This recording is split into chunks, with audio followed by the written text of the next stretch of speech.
আজকে দেখো ধনেপাতার পকোড়া বানাচ্ছি। আজকে লাঞ্চে তেমন কিছু খাওয়া নেই, আজকে খাওয়ার নেই ছাড়া আজকে শনিবার তো আমরা একটু খাই, নিরামিষ খাই। গোটা গোটাই নিয়েছি দেখো ধনেপাতাগুলোকে। আর এতে দিয়েছি চাল গুঁড়ি, দিয়েছি একটু একটু বেসন দিয়েছি, চাল গুঁড়িটা একটু মচমচা হওয়ার জন্য দিয়েছি, নুন আর কাঁচা লঙ্কা বাটা, আর কিছু দিইনি। এরকম করেই বানাচ্ছি।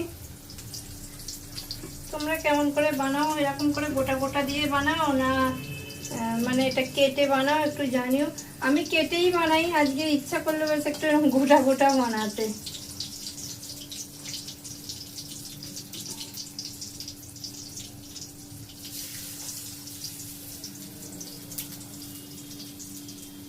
বেসনটা আর একটু মোটা করে গুললে মনে হচ্ছে ভালো হতো। চলো আমি বানাতে থাকি। সবাই খুব ভালো থেকো, সুস্থ থেকো।